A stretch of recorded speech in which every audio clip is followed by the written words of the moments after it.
Existe um silêncio que se instala após o inexplicável.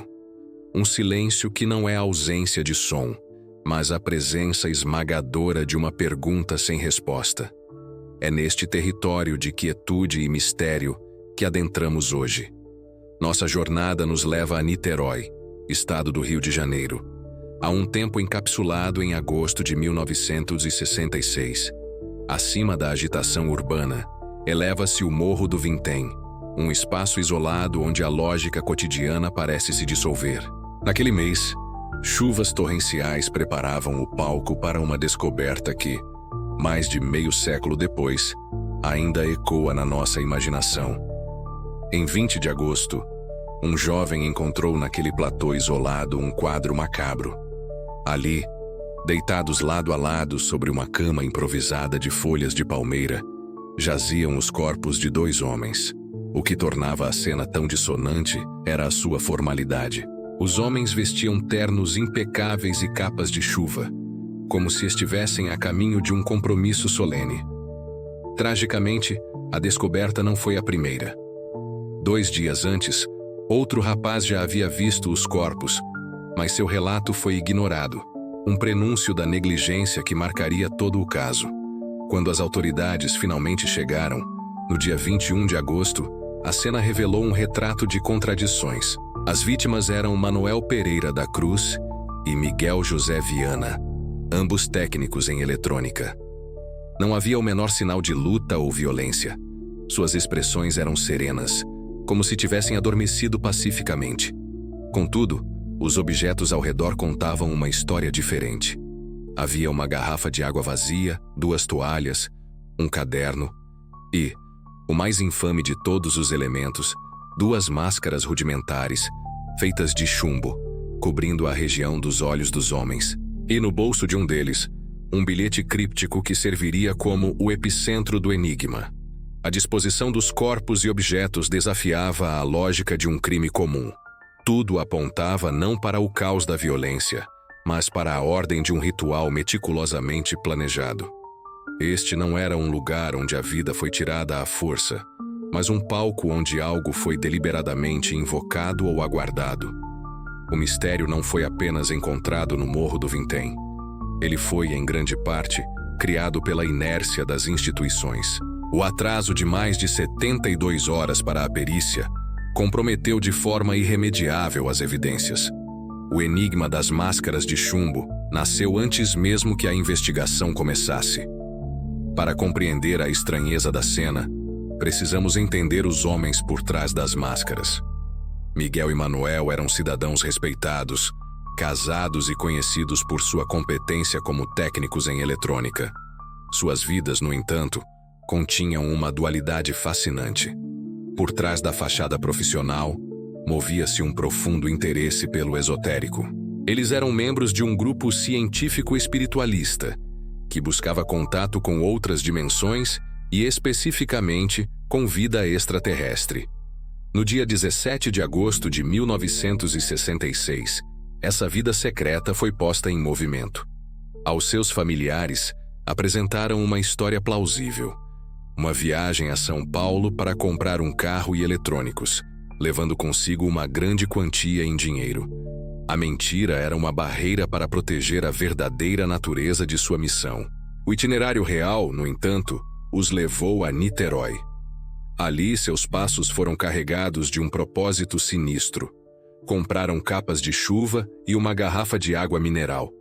Cada compra era um item de um inventário pré-determinado. Uma testemunha crucial, a atendente de um bar, relataria que Miguel parecia extremamente nervoso, como se tivesse hora marcada.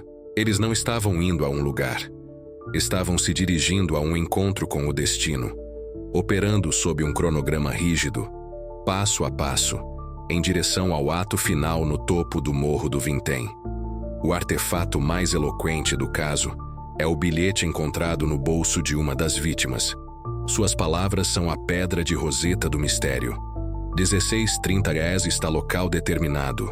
18:30 horas. Ingerir cápsula após efeito. Proteger metais, aguardar sinal máscara. Este bilhete não é uma nota de suicídio. É um protocolo. Um manual de operações para um evento extraordinário. Ingerir cápsula aponta para uma substância desconhecida. Proteger metais e aguardar sinal máscara são instruções enigmáticas para um procedimento que fundia o técnico e o místico. As máscaras de chumbo são o símbolo visual do caso. Rudimentares, cobriam apenas os olhos.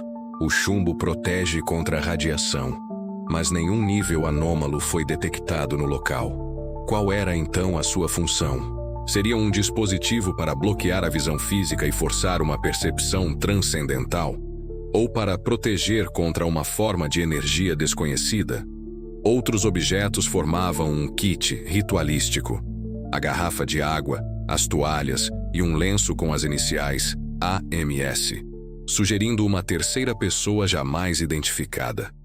Um mistério só permanece sem solução se as chaves para decifrá-lo forem destruídas. No caso das máscaras de chumbo, a investigação foi uma sucessão catastrófica de erros. Primeiro, a cena do crime foi invadida e contaminada por dezenas de curiosos e jornalistas, apagando qualquer vestígio sutil. O que se seguiu foi ainda mais grave. No Instituto Médico Legal, o exame toxicológico crucial para verificar a ingestão da cápsula nunca foi realizado a tempo. A desculpa oficial: a geladeira do instituto estava quebrada e as vísceras dos homens apodreceram antes de serem testadas. A ausência de uma explicação científica não se deu porque uma não existia, mas porque os meios para encontrá-la foram destruídos pela negligência. O vácuo deixado pela ciência forense transformou o caso em lenda. A coroação da incompetência veio com os laudos da necropsia, descritos pelo promotor da época como mal escritos, imprecisos e rasurados. A fraude mais chocante foi a substituição do nome de um perito que se recusou a assinar o documento pelo de um legista que já estava morto. Décadas depois, em 2004, foi revelado que os arquivos oficiais do caso haviam sido destruídos, selando o silêncio para sempre. Na ausência de fatos, a imaginação floresce. A teoria mais duradoura é a hipótese extraterrestre. Ela se ancora no interesse das vítimas por ufologia e nos relatos de testemunhas.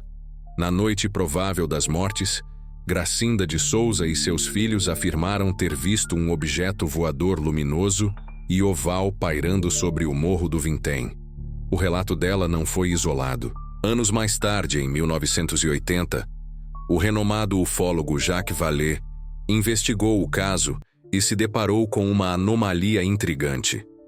A vegetação nunca mais cresceu no local exato onde os corpos foram encontrados, como se o solo tivesse sido esterilizado por uma energia desconhecida. A teoria mais racional é a de um ritual que deu tragicamente errado. A cápsula seria uma poderosa droga psicodélica e os homens teriam morrido de uma overdose acidental durante uma perigosa busca espiritual. As máscaras e as capas seriam apenas adereços para essa jornada. Outras hipóteses, como roubo ou envolvimento com material radioativo, foram descartadas pela falta de evidências e pela ausência de violência. Cada teoria tenta impor uma ordem ao caos, mas sem a causa da morte. Todas permanecem no campo da especulação. O legado do mistério das máscaras de chumbo não reside em uma única teoria, mas na sua capacidade de resistir a todas elas. O caso tornou-se imortal por ser uma tempestade perfeita, uma confluência de estranheza genuína e erro humano colossal. A falha da investigação deu à fantasia uma permissão para existir. Assim, mais de meio século depois, as perguntas permanecem. O que havia na cápsula? Qual era o propósito das máscaras? Foram vítimas de um experimento espiritual que falhou? Ou testemunhas de algo que não pertence a este mundo? Não temos respostas.